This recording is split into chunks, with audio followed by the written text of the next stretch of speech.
Subscribe करें be the roller of tax channel को और बेल आइकन को दबाएं टैक्स अपडेट सबसे पहले देखने के लिए। डियर फ्रेंड्स, नमस्कार। मैं सीए संजय थरेजा आप सब लोगों का बी द रोलर टैक्स में फिर से स्वागत करता हूं। आज जो टॉपिक हम लोग डिस्कशन करने जा रहे हैं वो pharma company, chemist, stockist, medicine line से जुड़े हुए व्यापारियों से रिलेटेड है। इसके अंदर हम लोग आपसे जो आज डिस्कशन करेंगे कि मेडिसिन में जीएसटी पर क्या रेट ऑफ टैक्स एप्लीकेबल हो रहा है। जब एक प्रिंसिपल डीलर अपने किसी एजेंट या स्टॉकिस्ट को माल भेजेगा तो क्या उस पर जीएसटी लगेगा। जो मेडिसिन फ्री सैंपल के रूप में डॉक्टर्स या स्टॉकिस्ट को फ्री बांटी जाएंगी उस पर जीएसटी का क्या ट्रीटमेंट होगा। यदि मेडिसिन एक्सपायर हो जाती हैं उसमें जीएसटी का क्या ट्रीटमेंट दिया गया है। ई वे बिल कैसे जनरेट होगा, कितने रिटर्न्स फाइल करनी है। जो 30 जून को हमारे पास स्टॉक बचा हुआ होगा उस पर इनपुट टैक्स मिलेगा या नहीं मिलेगा। इंसेंटिव्स, डिस्काउंट्स, इन सब के ट्रीटमेंट के ऊपर आज हम लोग फार्मा कंपनी से रिलेटेड जितने भी मैटर्स हैं वो इस वीडियो में डिस्कशन करेंगे। तो चलिए डिस्कशन शुरू करते हैं।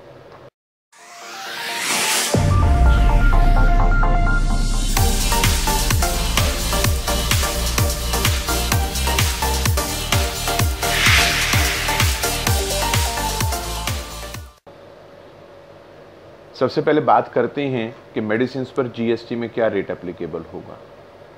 जैसे हम सब लोगों को आइडिया हो रहा है कि 1 जुलाई 2017 से जीएसटी लगने जा रहा है और गुड्स के रेट्स भी सरकार ने डिफाइन कर दिए हैं।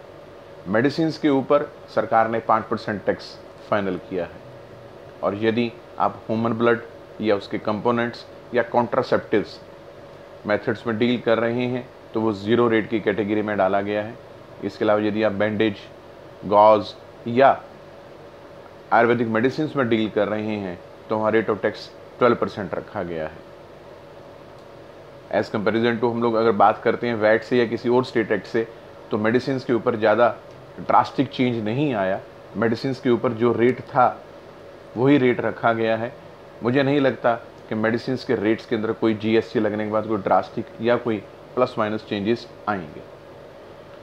अब हम बात कर रहे हैं स्टॉकिस्ट के बारे में, क्लीयरिंग एंड फॉरवर्डिंग एजेंट के बारे में। जब एक मैन्युफैक्चरिंग कंपनी अपने किसी राज्य के अंदर किसी स्टॉकिस्ट को अपॉइंट कर देती है या सीएडएफ बना देती है और मैन्युफैक्चरिंग कंपनी उस डीलर को जब गुड्स भेजती है तो उसका जीएसटी में क्या ट्रीटमेंट होने जा रहा है।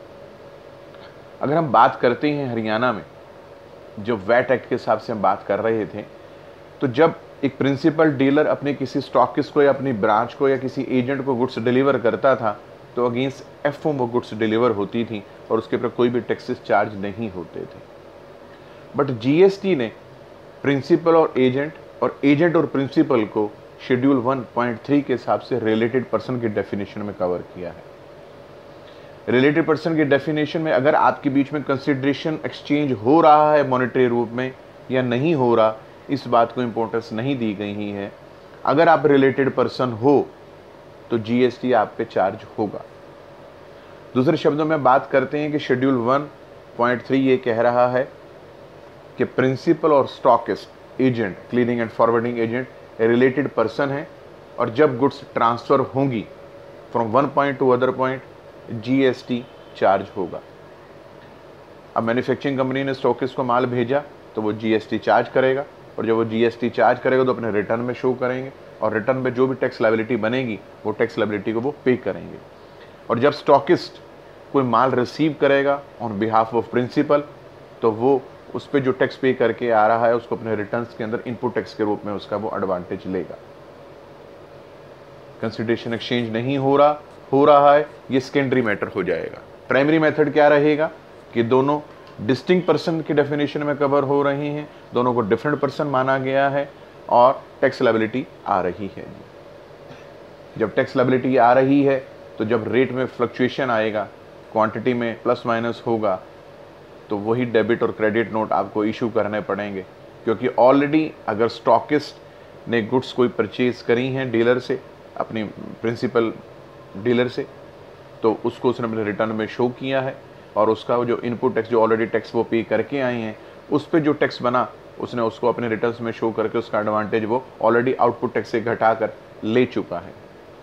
और यदि 1 महीने 2 महीने के बाद कोई डेबिट क्रेडिट नोट या कोई रेट पे फ्लक्चुएशन आ रही है, क्वांटिटी के अंदर कुछ मिसमैच है, तो उस दौरान वो डेबिट और क्रेडिट नोट के थ्रू उस पर टैक्स चार्ज करके उनको इनपुट टैक्स और आउटपुट टैक्स को रिवर्सल करेंगे। आपको जब भी डेबिट और क्रेडिट नोट इशू करना है तो आपको ओरिजिनल बिल के साथ उसको इनवॉइस करना जरूरी हो जाएगा। अभी तक हम वैट रिटर्न्स के अंदर ओरिजिनल बिल के साथ इनवॉइस बहुत कम किया करते थे, लेकिन जीएसटी के अंदर कंपल्शन ये आ गई है कि जब भी आप गुड्स को प्लस माइनस करने जा रहे हैं रेट्स के कारण या क्वांटिटी के कारण या कोई और भी सर्कमस्टांसिस हो सकते हैं, तो इस दौरान जब भी आप ये नोट इशू करेंगे, चाहे प्रिंसिपल इशू करेगा या एजेंट इशू करेगा, तो उसको अपने रिटर्न में ये दर्शाना होगा, ये बताना होगा कि ये डेबिट क्रेडिट नोट मेरा उस बिल से रिलेटेड है, उस इनवॉइस से रिलेटेड है। जो ओरिजिनल इनवॉइस है उसकी पूरी डिटेल आपको पंच करनी पड़ेगी और हर पॉइंट के ऊपर वहाँ पे स्टार लगे हुए। स्टार का मतलब ये है कि वहाँ कंपल्शन है कि आपको उसका बिल नंबर, उसकी डेट, उसका इनवॉइस की सारी डिटेल्स दोबारा से पंच करनी है, जब जाके आपके रिटर्न अपलोड हो पाएगी। अब हमने ये जो बात करी है आपसे स्टॉकिस्ट वाली, अब कई बार सर्कमस्टांसिस ऐसे हो जाते हैं कि प्रिंसिपल एजेंट को ये कहता है कि आप मेरे बिहाफ पे सारी गुड्स कलेक्ट करें, और एजेंट उसके बिहाफ पे सारी गुड्स कलेक्ट करता है और वो प्रिंसिपल को डिलीवर करेगा। तो ऐसी कंडीशन के अंदर एजेंट को भी जब वो प्रिंसिपल को गुड्स सप्लाई करेगा, डिलीवरी देगा, सर्विसेज देगा, तो उसको भी टैक्स चार्ज करना होगा। दोनों कंडीशंस के अंदर टैक्सेस चार्ज होंगे। अब हम लोग बात कर लेते हैं फ्री सैंपल्स की। फार्मा कंपनी के अंदर सबसे ज़्यादा जो हम लोग अभी तक अपने पास्ट एक्सपीरियंस उसको देखते रहे हैं, जो डिबेटेबल इशू रह जाता था, वो था फ्री सैंपल्स का। जीएसटी में इसका क्या ट्रीटमेंट दिया गया है? यदि मैन्युफैक्चरिंग कंपनी किसी डॉक्टर को फ्री सैंपल्स देती है तो वो रिलेटेड पर्सन के डेफिनेशन में कवर नहीं हो रहा। रिलेटेड पर्सन की डेफिनेशन हमारी शेड्यूल 1 में दी गई ही है, वो उसके अंदर कवर नहीं हो रहा, तो फ्री सैंपल के ऊपर जीएसटी नहीं लगेगा। और यदि फार्मा कंपनी ने अपने स्टॉकिस्ट को माल डिलीवरी करते दफा फ्री सैंपल भी साथ भेज दिए हैं और उसके अंदर उसने डिफाइन नहीं किया गया ये फ्री सैंपल्स हैं, तो पूरा का पूरा फ्री सैंपल्स पे भी टैक्स चार्ज हो जाएगा। यदि फार्मा कंपनी अपने स्टॉकिस्ट को डॉक्टर्स को देने के लिए या स्टॉकिस्ट को देने के लिए, केमिस्ट को देने के लिए कुछ फ्री सैंपल्स की स्कीम्स लॉन्च की हैं, तो उसका उनको अलग इनवॉइस डालना पड़ेगा और उस पर मेंशन करके देना पड़ेगा कि ये फ्री सैंपल्स के लिए गुड्स डिलीवर हो रही हैं और इनवॉइस इशू करना पड़ेगा। उस समय जीएसटी चार्ज नहीं होगा। तो इस बात को ध्यान रखना होगा आपको कि अगर आप गुड्स डिलीवर कर रहे हैं और वो आगे फ्री में डिस्ट्रीब्यूट होनी है तो आपको ये सारा ट्रीटमेंट देना पड़ेगा। अब हम बात करते हैं डिस्काउंट्स की, इंसेंटिव्स की, कमीशंस की। जब एक फार्मा कंपनी अपने किसी स्टॉकिस्ट को गुड्स डिलीवर करती है तो वो कई प्रकार की स्कीम्स भी साथ में लॉन्च करती है। कैश डिस्काउंट भी होता है, क्वांटिटी डिस्काउंट भी होता है, परफॉर्मेंस डिस्काउंट भी होता है। अगर इनवॉइस काटने से पहले ही कंपनी आपको कोई टर्म्स एंड कंडीशंस फाइनल करके आपको कोई डिस्काउंट दे रही है और आपके सेल प्राइस से ही उसको घटा देंगी, तो उस केस के अंदर डिस्काउंट पे आपको कोई जीएसटी नहीं देना। लेकिन अगर आपको कंपनी ये कहती है और आपके साथ एक ऑरल या एक रिटर्न एग्रीमेंट ये हो जाता है कि आप इतना टारगेट पूरा करिए, इतने समय में आप इतना माल उठाइए, या आप हमें इतना जल्दी पेमेंट कर पाएंगे तो इतना कैश डिस्काउंट हो जाएगा, जो कि फ्यूचर के गर्भगृह में छपा हुआ है कि अगर आप ऐसी एक्टिविटी करेंगे तो हम आपको इतना कमीशन देंगे, इतना इंसेंटिव देंगे, तो उस केस के अंदर जब इनवॉइस मैन्युफैक्चरिंग कंपनी से या फार्मा कंपनी से स्टॉकिस्ट के पास आएगा या केमिस्ट के पास आएगा तो फुल वैल्यू के ऊपर आपको टैक्स देना होगा। और जब आप स्कीम अचीव कर लेंगे या पेमेंट पर टाइम पर पेमेंट कर देंगे या आपकी परफॉर्मेंस बड़ी अच्छी रही और आपको कोई परफॉर्मेंस इंसेंटिव्स मिल रहे हैं, तो उन सब की एडजस्टमेंट आपको डेबिट और क्रेडिट नोट के थ्रू करनी पड़ेगी। उस पर टैक्स चार्ज करना पड़ेगा और उस टैक्स को चार्ज करने के बाद वो आपकी आउटपुट टैक्स लायबिलिटी या इनपुट टैक्स के अंदर जाके एडजस्टमेंट होगी और वो ई लेजर के अंदर जाके सारी एडजस्टमेंट्स हो जाएंगी। इसके अलावा हम बात कर लेते हैं एक्सपायरी और डैमेजेस गुड्स की, डैमेजेस मेडिसिन के बारे में। क्यों? क्योंकि हमारी जो मेडिसिन होती हैं वो स्पेसिफाइड उसके ऊपर एक्सपायरी डेट मेंशन होती है। किसी में 6 महीने की एक्सपायरी होती है, किसी में साल की होती है, तो किसी में 2 साल की होती है। और यदि केमिस्ट के पास या स्टॉकिस्ट के पास वो गुड्स नहीं बिकती तो उसके पास पड़ी हुई गुड्स एक्सपायर हो जाती हैं। कई बार कांच की शीशों में मेडिसिन होती हैं, वो गिरने से या ड्यूरिंग ट्रांसपोर्ट वो डैमेजेस हो जाती हैं। तो ऐसी कंडीशन के अंदर जीएसटी का क्या ट्रीटमेंट होगा? एक्सपायरी गुड्स होने पर, गुड्स डैमेज होने के ऊपर आपको जीएसटी उसके ऊपर पे करना पड़ेगा, क्योंकि ऑलरेडी जब आपको गुड्स डिलीवर हुई, और आपने गुड्स रिसीव करी, तो उस पर जो टैक्स बनता था वो आपने ऑलरेडी अपनी आउटपुट टैक्स लायबिलिटी से उसको कवर कर लिया है। तो जो गुड्स आपकी एक्सपायर हो गई हैं उसके ऊपर आपको जीएसटी पे करना पड़ेगा। इस कंडीशन के अंदर आपका और कंपनी का म्यूचुअल एग्रीमेंट हो सकता है कि जो गुड्स एक्सपायर हो गई और कंपनी को वापस आप कर रहे हैं तो आपको कंपनी के नाम बिलिंग करनी पड़ेगी जिसका माल आपने उठाया हुआ है या जिसके आप स्टॉकिस्ट हैं। और यदि डैमेजेस हो जाती हैं, सेम कंडीशन के साथ सामने कंपनी को बिल इशू करेंगे, उस पर जीएसटी चार्ज करेंगे और कंपनी आपको उस पर टैक्स पे करेगी और आप उसको अपने बुक्स ऑफ अकाउंट्स में एज ए सेल की एंट्री आपको बुक्स ऑफ अकाउंट्स में शो करनी पड़ेगी। गवर्नमेंट ने छोटे व्यापारियों के लिए, केमिस्ट लोगों के लिए या छोटे स्टॉकिस्ट के लिए एक कंपोजिशन स्कीम भी लॉन्च की हुई है। कंपोजिशन स्कीम के बारे में अगर मैं बात करता हूं तो ऐसे व्यापारी जिनकी सालाना सेल 50 लाख से कम होगी वो इस स्कीम का लाभ उठा सकते हैं। इसके अंदर आपको सारा का सारा माल जो भी खरीदना है वो रजिस्टर्ड डीलर से खरीदना है, और यदि आप अनरजिस्टर्ड डीलर से कोई माल खरीदते हैं तो रिवर्सल चार्ज मैकेनिज्म के दौरान इस मेथड के कारण आपको अनरजिस्टर्ड डीलर से जो भी आपने माल खरीदा है उसके ऊपर 5% आपको बिल काटना पड़ेगा अपने खुद के नाम। जब आपने माल खरीदा एक अनरजिस्टर्ड डीलर से, माल खरीदने के बाद एक बिल आप काटेंगे अपने ही फर्म के नाम, उस पर आप टैक्स चार्ज करेंगे और अनरजिस्टर्ड डीलर के बिहाफ पे वो टैक्स आपकी आउटपुट टैक्स लायबिलिटी में जाके एडजस्ट होगा और उसका आप इनपुट टैक्स रिवर्सल भी ले पाएंगे। दोनों मेथड्स आपको अडॉप्ट करने पड़ेंगे, इनपुट भी करेंगे आप, आउटपुट भी आप करेंगे। और यदि आपने इस कंपोजिशन स्कीम के अंदर आपने अपने को रजिस्टर्ड करवा लिया तो जब सामने कंज्यूमर आएगा और उसको जब आप बिलिंग करेंगे तो उस दौरान आप सामने वाले कंज्यूमर से कोई भी टैक्स नहीं चार्ज कर सकते, ना सीजीएसटी चार्ज करेंगे, ना आप एसजीएसटी चार्ज करेंगे, ना आप कोई भी टैक्स चार्ज नहीं करेंगे। आपकी जितनी सेल बनेगी उसके ऊपर आप लमसम टैक्स आपको देना पड़ेगा। और अगर हम बात कर लेते हैं मैन्युफैक्चरिंग के केस के अंदर, इसके अंदर जो सरकार ने जो मैक्सिमम रेट डिसाइड किया वो 1% सीजीएसटी है और 1% एसजीएसटी है, और ट्रेडर के केस में 0.5% सीजीएसटी है और 0.5% एसजीएसटी है। ये सरकार ने एक्ट के अंदर ये मैक्सिमम रेट डिसाइड किए हैं कंपोजिशन स्कीम के अंदर। और जब आप कंपोजिशन स्कीम में आप डील कर रहे हैं तो आपको क्वार्टरली मोड में रिटर्न फाइल करनी होगी। अब हम बात कर लेते हैं इनवॉइस के बारे में। यदि आपकी गुड्स की वैल्यू सामने वाले, अगर आपके पास B2C बिजनेस टू कंज्यूमर अगर आप कोई गुड्स बेच रहे हैं और आपकी गुड्स की वैल्यू 200 रुपये से कम आ रही है तो आपको हर एक व्यक्ति को बिल काटने की ज़रूरत नहीं है। अगर सामने वाला व्यक्ति आपसे बिल मांग रहा है तो आपको ज़रूर देना पड़ेगा। अदरवाइज ऑप्शन क्या है कि आप टैक्सेबल, अगर आपके डिफरेंट आइटम्स में आप डील कर रहे हैं, 5% में डील कर रहे हैं, टैक्स फ्री में डील कर रहे हैं या 12% में डील कर रहे हैं, तो उसकी एक आप लिस्ट बनाएंगे पूरे दिन की। और जब आप दुकान बढ़ा के या जब आप ऑफिस बंद करके अपना जाएंगे तो जो लिस्ट आपने बनाई है उस लिस्ट के हिसाब से एक बिल आप काट देंगे, टैक्सेबल का अलग से 5% का, 12% का अलग से, टैक्स फ्री का अलग से। कंडीशन केवल ये है कि पर बिल की वैल्यू आपकी 200 रुपये से कम होनी चाहिए। और यदि आप बिजनेस टू बिजनेस मतलब 1 टिन टू अदर टिन आप रजिस्टर्ड डीलर को आप माल बेच रहे हैं तो उस कंडीशन के अंदर आपको उसको बिल काट के देना ही पड़ेगा।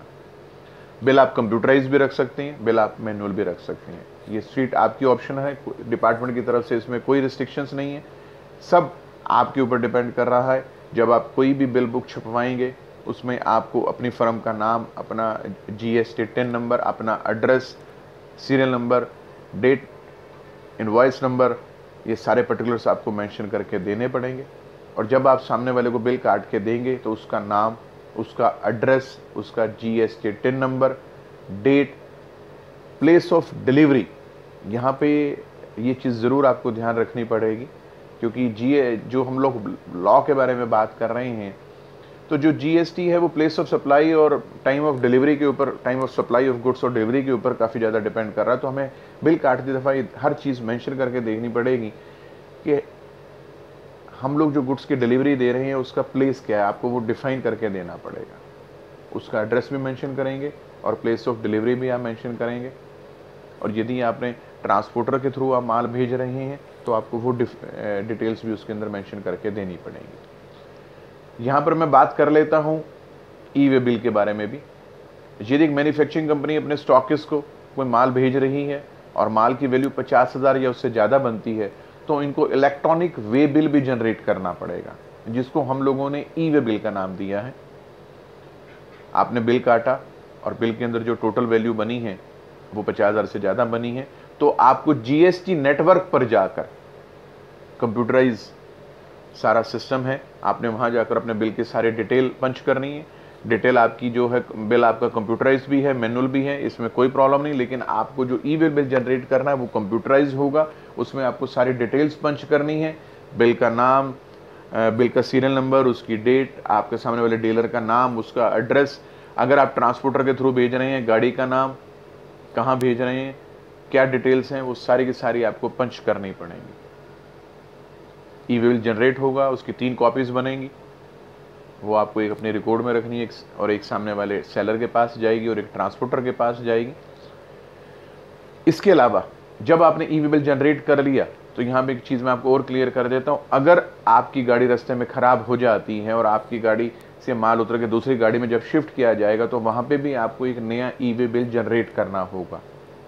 या दूसरी मैं कंडीशन में बात कर लेता हूँ कि आपने ट्रक के द्वारा माल भेजा और ट्रक से वो टेम्पो पे या ऑटो पे माल ट्रांसफ़र हुआ और छोटी गाड़ी पर ट्रांसफ़र होने के बाद वो फैक्ट्री में या आपकी बिजनेस प्लेस के ऊपर डिलीवर हो रहा है, तो यहाँ 2 व्हीकल्स आ रही हैं, तो आपको दूसरा भी ई वे बिल जनरेट करना पड़ेगा।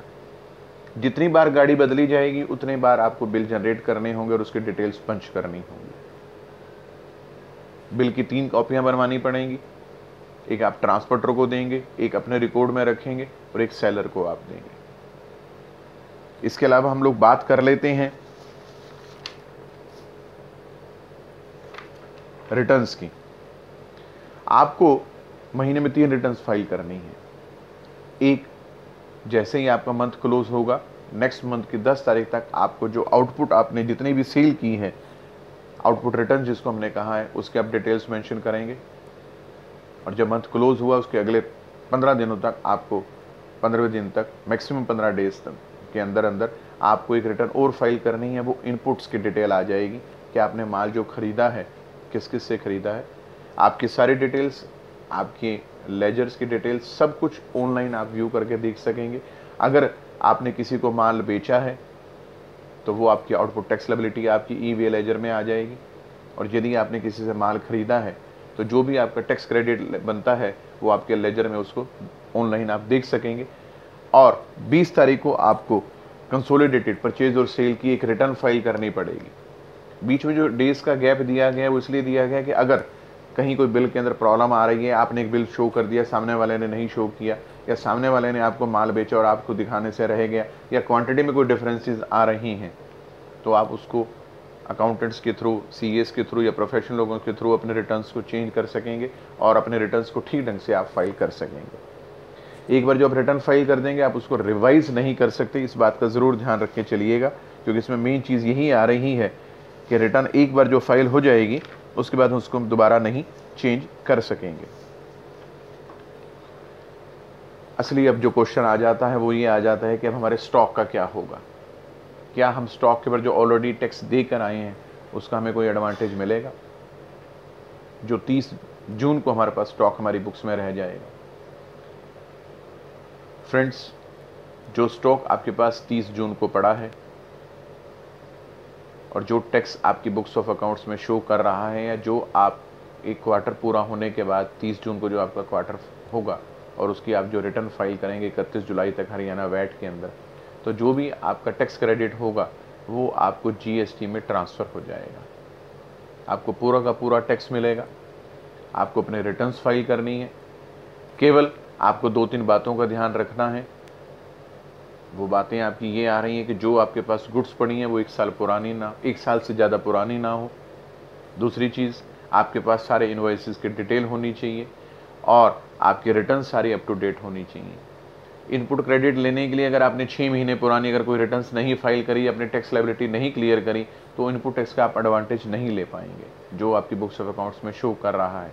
तो 30 जून तक आपको सारी रिटर्न्स अपनी अप टू डेट करनी है, सारी टैक्स लायबिलिटीज पे करनी है। इसके अलावा जो आपकी किताबों में स्टॉक बचा हुआ है और उस पर जो टैक्स बन रहा है उसको आप कैरी फॉरवर्ड कर पाएंगे। हमने काफ़ी कोशिश करी है कि फार्मा कंपनी से रिलेटेड जितनी भी हम लोगों को क्वेरीज मिल रही थी हम उसको सॉर्ट आउट करें। हमने इसका एक प्रयास किया है।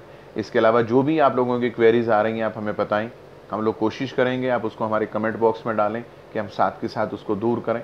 आपकी जो भी क्वेरीज आ रही हैं उसके लिए आप हमें ईमेल भी कर सकते हैं और हमारी ईमेल का जो एड्रेस है आपको हमारे वो अबाउट बॉक्स में मिल जाएगा। आप हमारी इस वीडियो को लाइक करें, आप हमारे इस चैनल को be the ruler of tax को सब्सक्राइब करें, आप अपने फ्रेंड सर्कल में इसको भेजें। जो भी आपके कमेंट्स हैं, जो भी आपकी क्वेरीज हैं, हम लोग डेली बेसिस पे उसको अपडेट कर रहे हैं। आप हम लोगों को फेसबुक पर, ट्विटर पे, लिंक्डइन पर फॉलो कर सकते हैं। हमारी ये कोशिश है कि जीएसटी आने से पहले जितना हम लोग आप लोगों के क्वेरीज को दूर कर सकें उसके हम लोग एक भरसक प्रयास कर रहे हैं और हमें आपके साथ की उम्मीद है। थैंक यू दोस्तों।